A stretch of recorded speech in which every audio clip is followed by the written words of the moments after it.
भारत माता की। छगन सिंह जी भाई साहब एमएलए साहब बहुत बढ़िया संचालन कर रहे हैं इसका कार्यक्रम का, और इसलिए वो अपना भाषण थोड़ा थोड़ा करके संचालन के बीच में निपटाते जा रहे हैं। बाकी सबको अवसर दे रहे बोलने का, खुद का भाषण आज नहीं होगा। आज इस लुम्बाराम जी चौधरी उम्मीदवार भारतीय जनता पार्टी जालोर सिरोही लोकसभा क्षेत्र के नामांकन पत्र दाखिल करने के अवसर पर आयोजित इस सभा में राजस्थान के यशस्वी मुख्यमंत्री शीघ्र हमारे बीच में पधारने वाले हैं, और भारत सरकार के जल संसाधन मंत्री आदरणीय गजेंद्र सिंह जी शेखावत साहब हमारे बीच में पधार चुके हैं। इसके साथ में हमारे बीच में विराजमान हैं आदरणीय ओटाराम जी देवासी साहब, आदरणीय नारायण सिंह देवल साहब, बाबू सिंह जी राठौड़, शेरगढ़ विधायक साहब, समाराम जी पिंडवाड़ा विधायक साहब, भाई जक्षीराम जी, और हमारे पूराराम जी और अमराराम जी चौधरी साहब, पूर्व मंत्री, भारतीय जनता पार्टी के वरिष्ठ नेता जो अब तक कांग्रेस के नेता माने जाते थे, अब भारतीय जनता पार्टी के वरिष्ठ नेता बन गए, पूर्व विधायक आदरणीय रामलाल जी साहब, और रविंद्र सिंह जी जिलाध्यक्ष महोदय, समराराम जी देवासी, उपस्थित सारे पदाधिकारीगण, सम्मानित मंच और उपस्थित जनता जनार्दन भाइयों और बहनों। नामांकन रैली में जितना हम सोचते थे कितने लोग आएंगे उसके हिसाब से हमने टेंट लगाया था, पर हमारी उम्मीद से डबल दुगने लोग आ गए हैं। ये उत्साह है जनता का भारतीय जनता पार्टी के प्रति। 20 साल से लगातार भारतीय जनता पार्टी जालोर सिरोही लोकसभा क्षेत्र में जीतती आ रही है आप सबके आशीर्वाद से। 5वीं बार लगातार भारतीय जनता पार्टी का सांसद जीतने जा रहा है, ऐसा आप सब लोगों के उत्साह से लग रहा है। इस बार मुकाबला और तगड़ा है। मुख्यमंत्री जी खुद तो नहीं आए, चर्चा तो थी कि आएंगे, ये खुद नहीं आए, पर उन्होंने अपने बेटे को मैदान में उतारा है और बागडोर पर्दे के पीछे से खुद संभाल रहे हैं। अब उनको पता नहीं कि साधु संतों की धरती है, साधु संत जिसको आशीर्वाद देते हैं जालोर की धरती पर, वही विजयी होता है। आज भी आशीर्वाद देने के लिए साधु संत हमारे मंच पर भी विराजमान है, और जो यहाँ नहीं पधार सके वो सब लोग अपने अपने स्थान पर विराजमान रहकर हम भारतीय जनता पार्टी को आशीर्वाद दे रहे हैं, क्योंकि भारतीय जनता पार्टी देश की जो सनातन संस्कृति है उसके अनुरूप सोच रखती है और उसके अनुरूप काम करती है। वो राम के मंदिर बनाने की बात करती है, राम को काल्पनिक मानकर और राम सेतु तोड़ने की बात नहीं करती। इसलिए साधु संतों का आशीर्वाद हमारे साथ है। निश्चित रूप से हम जीतने वाले हैं, ये हम सामने दिख रहा है। वैभव जी जब से आए हैं तब से कुछ मैसेज भेज रहे हैं, मेरे मोबाइल पे भी 5-7 एक मैसेज आए, वो कुछ सवाल पूछ रहे हैं। बोले मैं देख रहा हूं कि जालोर सिरोही के स्कूलों में बच्चों को पढ़ाने के लिए अध्यापक नहीं है, स्कूलें खाली पड़ी है। ये जो समस्या है, बच्चों का भविष्य खराब हो रहा है, उसको दूर करने के लिए आप मुझे जिताइए। मेरा सवाल है वैभव जी, 5 साल तक आपके पिताश्री मुख्यमंत्री थे, ये जो स्कूलों में अध्यापकों की पोस्ट खाली हो गई, वो 4 महीने में हो गई या 5 साल में हुई? ये हिसाब तो बता दो। हमसे सवाल पूछने से पहले अपने पापा जी से पूछो कि स्कूलें खाली क्यों पड़ी है, क्यों आप भर्ती नहीं कर पाए, और जब भर्ती की नौटंकी की तो पेपर लीक क्यों करवा दिया। मैं फिर कह रहा हूं सोच समझ के, पेपर लीक हुआ नहीं, करवाया गया, और पूरी जिम्मेदारी से करूं, बहुत उच्च स्तर के लोग उसमें शामिल है, मुख्यमंत्री कार्यालय में काम करने वाले लोग भी उसमें शामिल है, षड्यंत्र में, पेपर बेचने में और बिकवाने में। वो हमसे सवाल पूछ रहे हैं स्कूलें खाली क्यों पड़ी है। वो कह रहे जालोर सिरोही का दूध, यहाँ का डेयरी तंत्र कमजोर है, इसलिए वो गुजरात जा रहा है। वैभव जी, वो डेयरी तंत्र 4 महीने में कमजोर हो गया क्या? आपके पिताजी का उसमें कोई योगदान नहीं है क्या? अपनी जिम्मेदारी लेना सीखो और अपनी जिम्मेदारी से जवाब देना भी सीखो। ऐसे 20 सवाल वो फेंक रहे हैं, और उन सवालों पर सवाल जब जनता की तरफ जाता है तो फिर बोलते बंद हो जाती है, फिर वो सवाल डिलीट हो रहे हैं। ये सब नौटंकी चल रही है और ये चलने वाली है 26 तारीख तक। पर जालोर सिरोही की जनता बहुत समझदार है, क्षीर और नीर, हंस की तरह दूध और पानी को अलग अलग करना समझती है, जानती है। निश्चित रूप से वो निर्णय करेगी और अच्छा निर्णय करेगी। मैं आपको कुछ उदाहरण और देना चाह रहा हूं। शिलान्यासों की सरकार भाटा उबा कर दे, काम नहीं हुए। बहुत लंबी चौड़ी घोषणा करी, किल्लारे माथे रोड बनावला, बजट में घोषणा कर दी, शिलान्यास कर दियो, रोड रो काम चालू नहीं हो। शिलान्यास रे बाटो एकलो पड़ियो पड़ियो रोवे। क्यों? रोड बनावनी है किल्लारे माथे तो बाकी रो बहुत सारो भाग जंगलात में है, वन विभाग में है। वन विभाग की जो एनओसी लेनी थी वह एनओसी बराबर ली थी को नहीं, आप काम चालू ही नहीं हो सके। हो भाग ले लियो, शिलान्यास कर दियो, किला माथे सड़क बनेला, पर सड़क बनेला नहीं क्योंकि एनओसी वन विभाग की एनओसी हाल तक बाकी है और वह प्रक्रिया मैं लोग हमें पूरी चालू की दी है, पूरी वे तो 7 महीना लाएगी, आखिर काम तो मैं कराला। एक घोषणा करी थी, ग्रेनाइट एसोसिएशन ने राजी कर दिया, बागरा रेलवे स्टेशन जाड़ोरू लेन बागरा तक 4 लेन रोड बनेगी। पुखराजी पारा से शिलान्यास करियो, मने बुलायो, बाटा माथे मारो नाम लिखियो है, मुई लटकियोड़ो उठे, वो रोड रो काम भी चालू नहीं हो। मैं पतो लगायो भाई शिलान्यास वेग्यो, बजट में घोषणा वेगी, काम चालू कोई नहीं हुआ, सब रोड चौड़ो करी तो पेड़ काटना पड़ी और पेड़ काटवारे वास्ते वन विभाग को एनओसी लेनी पड़े, वह एनओसी नहीं ली थी, काम पूरा नहीं, पत्थर लगा दियो। मेडिकल कॉलेज की बात करो, आदरणीय मोदी जी घोषणा करी पूरा देश रा हर जिला में मेडिकल कॉलेज बनेला। राजस्थान रा उनटम 33 जिला है, 30 जिला में घोषणा भारत सरकार कर दी। 2 जिला में प्राइवेट मेडिकल कॉलेज हालता, इन वास्ते जरूरत नहीं हमजी। एक जिलो जाड़ोर जिलो बाकी रियो और वो इन वास्ते छोड़ दियो कि भाई जाड़ोर सिरोही लोकसभा क्षेत्र एक है, सिरोही में एक वेगियो है, जाड़ोर अगली साल में पर करो। गहलोत साहब देखिए और ठीक मौका मिली है, मोदी जी 32 मोदी जी 30 तो मोदी जी कर दिया, एक जो बाकी रियो है उन्हें होबाग मैं ले लूं। विधानसभा में बजट सत्र में घोषणा करी, भारत सरकार अपने वादे से मुकर गई, जालोर को मेडिकल कॉलेज नहीं दिया, मैं दे रहा हूं, उन्हें शिलान्यास कर दियो, बाटो रोक दियो, काम चालू नहीं हुआ। क्यों नहीं हुआ? उनमें भी यूं तकनीकी खामी है। जमीन जितनी चाहिए मेडिकल कॉलेज ने उतनी पूरी जमीन नहीं दी, आधी अधूरी दी। मेडिकल कॉलेज बनाओ वाली संस्था जो है, जो स्वीकृति देने वाली संस्था है, उन्हें ऐतराज कर दियो, पूरी जमीन दो। बेड 300 बेड बनना चाहिए, स्वीकृति 200 बेड रही है, 300 बेड स्वीकृति सरकार नहीं निकाल सकी, राजस्थान सरकारों काम तो इन वास्ते मेडिकल कॉलेज भी काम चालू नहीं हुआ, खाली हो भाग ली दो भाटो रोपने अंतरेरा 200 काम में गिना सको आपने, 200 काम 100 भाग तो बने ली दो, शाबाशी बने ली दी। और जो रेलवे ओवरब्रिज बने रहो है 29 जुलाई 2019 विधानसभा में मैं उबारो मुख्यमंत्री जी घोषणा करी, मारे हमें आंगली करें, जालोर का आरोप भी दे रहा हूं।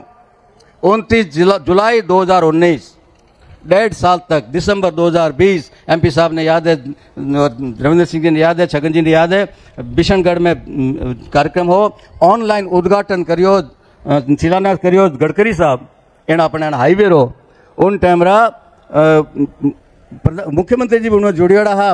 और मारे देख तो 1.5 साल बाद मुख्यमंत्री जी कह रहे हैं, गडकरी जी एक वो जालोर में भी आरओबी बनाना है, पैसा आप दे दो, पहले ही कह देता भाई। और मेहर देव जी पहले ही कहता, आप कने पैसा नहीं हुआ तो माने के वो मैं लान देवा, नहीं दिया, वह दे नहीं सकिया और माने देवा नहीं दिया, 1.5 साल मैंने लेट कर दिया। आखिर एमपी साहब चिट्ठी लिखी गडकरी साहब ने और जरे 94 करोड़ रुपया आरोपी बने रही है, पूरा जिला में सबसे बड़ी आरोपी जाड़ों में बन रही, घोषणा बना रही, पूरी मैं कर रहा हूं। सिर्फ घोषणा वीर, वचन वीर, बोले घना करे काई नहीं, डपोर संघ बाजे तो घणो कि भाई 10 रुपया दे दे 20 ले जा, तो 20 दे दे 40 ले जा, 40 दे दे 80 ले जा, मांगे जनो डबल बोले देवे 1 रुपया नहीं। अब वाह स्थिति 5 साल में रही है, सिर्फ घोषणा, सिर्फ आश्वासन, सिर्फ वायदा, काम काई नहीं करियो। आज स्थिति जन मुख्यमंत्री बनाई है, गुण मुख्यमंत्री जी रो बेटो आन कह रही कि विकास है नाम मत मने वोट दो, तो भाया जनता अतरी भी पागल नहीं है कि थारी बात मान लेला, जनता सब समझदार है, सब समझे रहा है। जल संसाधन मंत्री जेटा बिराज है, जल जीवन मिशन भारत सरकार योजना, महत्वाकांक्षी योजना, हर घर भारत जेड़ा देश में जेटे रेगिस्तान भी है, जेटे पहाड़ भी है, वण देश में हर घर में नल थी पानी पुगावणो मजाक नहीं है, पर मोदी जी है तो मुमकिन है, कर सके वे, वो काम शुरू करियो। 37,000 करोड़ रुपया भारत सरकार के तरफों राजस्थान सरकार ने मिल गया।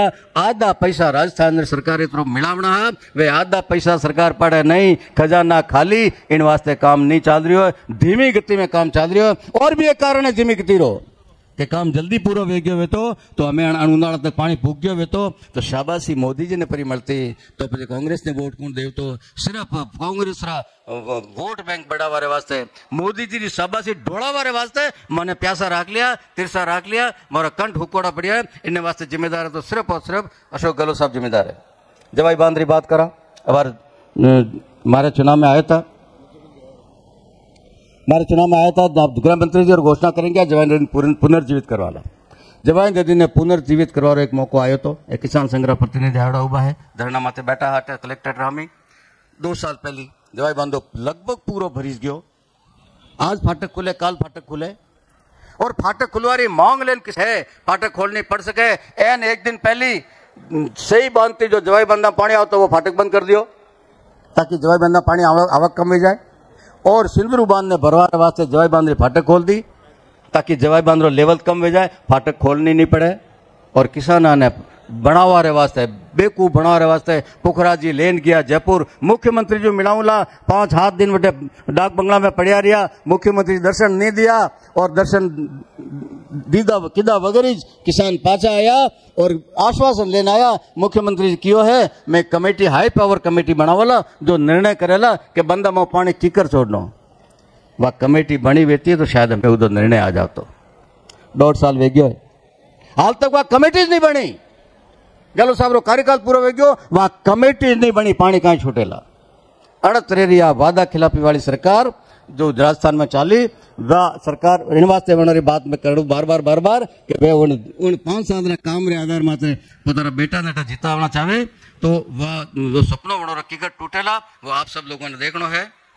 जिला रो पुनर्गठन करियो 5-7 जिला मांगता कई जगह डिमांड आती 5-7 जिला तो करना हान में कर गया ठोक में जाना कोई वो बरसात में मावटा में किधर ओड़ा पड़े जो जिला पड़ गया जिला में कड़ी हालत करी है मांग आती बिन मार ली बना दियो सांचोर चलो सांचोर बनाए कोई बात नहीं थोड़ा व्यवस्थित तरीका तो बनाता बिन मार थी 4 किलोमीटर माते मीरपुरा वो हाचोर में उन्होंने हाचोर जानो तो बिन मार वेन जानो पड़ी ठेठ अटे अपने खारी डाबली रे पाड़े गांव आवे रंगाला ने ये गांव है वे ठेठ हाचोर में जो जानो नहीं चाहता बागोड़ा वाला जानो नहीं चाहता माड़े भेज रहा जो जानो चाहे उन्होंने भेजो नहीं जानो चाहे उन्होंने हुणवाई तो करो। जिले की प्रक्रिया ये होती है पहले ड्राफ्ट बनता फिर उसका नोटिफिकेशन होता जनता से आपत्तियां मांगते जनता की आपत्तियों की सुनवाई करते सुनवाई के बाद गुण दोष के आधार पर निर्णय करते और निर्णय करके फिर आप उसको घोषणा करते तो वो सफल होता। उस प्रक्रिया को पूरी किए बिना राम लुबाया कमेटी की रिपोर्ट के आधार पर हम निर्णय कर रहे हैं। जिस समय मुख्यमंत्री जी विधानसभा में बोल रहे थे घोषणा कर रहे थे जिलों की उसमें राम लुबाया जी महीने भर से विदेश में गए हुए थे उन्होंने अपनी कोई रिपोर्ट आपको दी नहीं और राम लुबाया कमेटी के आधार पे उस रिपोर्ट के आधार पे आप घोषणा कर रहे हैं। क्या मजाक बना दिया था आपने। वो अव्यवस्था अब भी बनी हुई है। मैंने मुख्यमंत्री जी को पत्र लिखा है कि इस बारे में पुनर्विचार करना चाहिए जो नहीं जाना चाहते उनको नहीं भेजना चाहिए। और मैं एक बार फिर रामलाल जी साहब का बहुत बहुत अभिनंदन करता हूँ। रामलाल जी मेघवाल साहब आप ही एक आदमी है पिछले 8 चुनाव हो गए 90 से लेकर अब तक विधानसभा के जितने चुनाव हुए भारतीय जनता पार्टी हमेशा जीतती है। सिर्फ एक बार हारी थी और वो रामलाल जी से हारी थी वो भी आ गए। अब भारतीय जनता पार्टी को जालोर की धरती पर हराने लायक कोई आदमी कांग्रेस में बचा ही नहीं। सब आ गए रामलाल जी आ गए। रामलाल जी के साथ साथ भी और भी फौज आ रही है उनके कार्यकर्ताओं की टीम आ रही है अच्छे मजबूत कार्यकर्ताओं की टीम आ रही है। उसके अलावा भी बहुत लोग आने जा रहे हैं। वो उम्मीद लगा रहे हैं कि माली समाज माली के नाम पे हमको वोट दे देगा। बैठे हमारे ताराराम जी माली यदि माली के नाम पे आप लिहाज रखते तो ताराराम जी को 5 साल तक भुगतना नहीं पड़ता पीड़ित होना नहीं पड़ता। लेकिन फिर भी आप यदि उम्मीद कर रहे हैं तो मैं उनको कह दूं जालोर का माली समाज जालोर सूर्य का माली समाज विचारधारा के आधार पर मोदी जी और बीजेपी के साथ जुड़ा हुआ है। वो आपकी जाति को देखकर नहीं जाने वाला है। आपने भी उनका लिहाज कभी नहीं रखा वो आपका लिहाज क्यों रखेंगे। इसलिए आज की लिस्ट में आपने देखा 50 की संख्या में माली कार्यकर्ताओं ने ज्वाइन किया है। कांग्रेस छोड़ छोड़ के बीजेपी ज्वाइन किए और अभी करेंगे और वो आपको बताएंगे कि आप गलत जगह पर आ गए हैं। आपके सपने पूरे नहीं होने वाले हैं। मैं आखिर में स्वर्गीय सोमा भाई चौहान को श्रद्धांजलि देना चाहता हूं। सरगरा समाज के राष्ट्रीय अध्यक्ष जीवन भर कांग्रेस के कार्यकर्ता रहे। अंतिम समय में ईश्वर ने उनको सद्बुद्धि दी। मुख्यमंत्री जी जब पधारे थे जोधपुर, माननीय गजेंद्र सिंह जी शेखावत साहब के नॉमिनेशन के समय, उस समय उन्होंने उस मंच से मुख्यमंत्री जी के हाथ से भारतीय जनता पार्टी की सदस्यता ग्रहण की। दुर्भाग्य से 24 घंटे बाद ही उनको हार्ट अटैक से उनका देहांत हो गया। वो हमारे लिए बहुत उपयोगी होते, बहुत भारतीय जनता पार्टी को मजबूत करने वाले सिद्ध होते, लेकिन दुर्भाग्य से वो हमारे बीच में नहीं रहे। मैं उनको विनम्र श्रद्धांजलि भारतीय जनता पार्टी जालोर सिरोही की तरफ से अर्पित करते हुए अपनी बात समाप्त करते हुए आप सबसे निवेदन करता हूं, भारतीय जनता पार्टी के सिवा कोई विकल्प नहीं है देश के सामने, कोई विकल्प है ही नहीं। इसलिए भारतीय जनता पार्टी को मजबूत करना है, भारतीय जनता पार्टी को जिताना है। मोदी के सिवाय कोई प्रधानमंत्री के लायक व्यक्ति देश में है ही नहीं, और इसलिए मोदी जी को तीसरी बार प्रधानमंत्री बनाना है। चौथी बार भी आगे बनाना पड़ेगा तो बनाएंगे, पांचवी बार, पांचवी बार भी बनाएंगे, लेकिन अभी तीसरी बार उनको प्रधानमंत्री बनाना है, देश को आगे बढ़ाना है, और इसलिए भारतीय जनता पार्टी को वोट देना है। भारतीय जनता पार्टी के सिवाय किसी विकल्प तरफ हमको देखना ही नहीं है। इस निवेदन के साथ अपनी बात समाप्त करता हूँ। आप सब इस भरी दोपहरी में, धूप में, गर्मी में पधारे, उसके लिए आपका बहुत बहुत आभार। सारे नेताओं का जालोर की धरती पर आभार। स्थानीय विधायक होने के नाते जो सिरोही, जालोर, 8 विधानसभाओं से जो लोग पधारे, उन सबका जालोर की धरती पर जालोर का विधायक होने के नाते स्वागत करते हुए अपनी बात समाप्त करता हूँ। बोलिए राज्य महाराज की। बहुत बहुत धन्यवाद। हमारे लिए खुशखबरी, माननीय मुख्य